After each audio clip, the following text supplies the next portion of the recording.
Daniel chapter 4, lesson 5, part 3.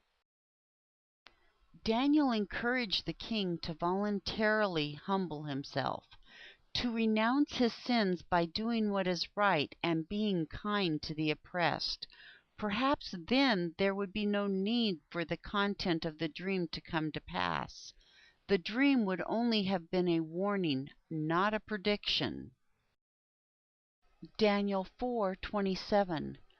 Therefore, O king, let my counsel be acceptable to you, and break off your sins by righteousness, and your iniquities by showing mercy to the poor, if there may be a lengthening of your tranquility.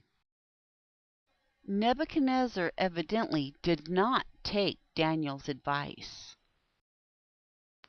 Daniel 4:28 through 31. All this came on the king Nebuchadnezzar.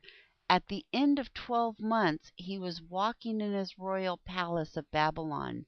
The king spoke and said, Is not this great Babylon, which I have built for the royal dwelling place, by the might of my power and for the glory of my majesty?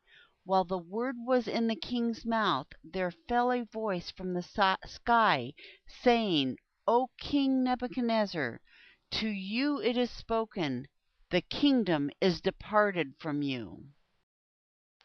12 months later, the dream came to pass. The king lost his mind. The details make the affliction sound like an actual, though rare, mental illness. Clinical lycanthropy. Lycanthropy is a condition from which the legend of the werewolf sprang.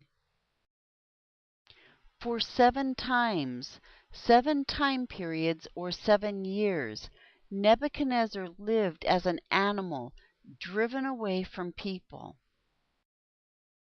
Daniel 4:32 and 33.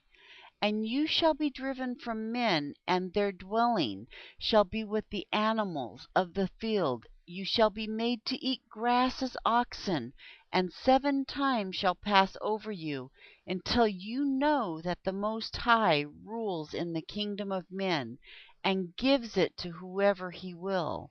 The same hour was the thing fulfilled on Nebuchadnezzar, and he was driven from men, and ate grass of oxen, and his body was wet with dew of the sky, until his hair was grown like an eagle's feathers, and his nails like birds' claws.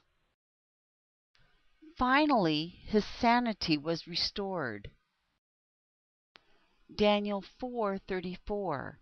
At the end of the days, I, Nebuchadnezzar, lifted up my eyes to heaven, and my understanding returned to me. And I blessed the Most High, and I praised and honored him who lives forever.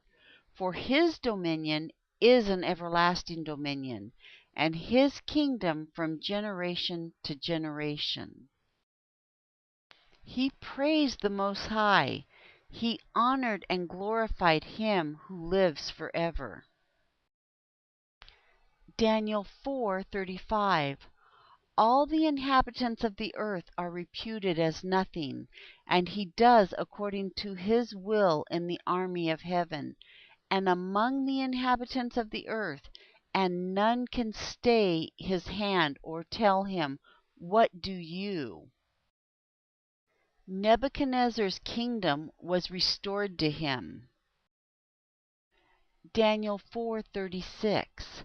At the same time my understanding returned to me, and for the glory of my kingdom my majesty and brightness returned to me, and my counselors and my lords sought to me, and I was established in my kingdom, and excellent greatness was added to me. He reigned for about 7 more years.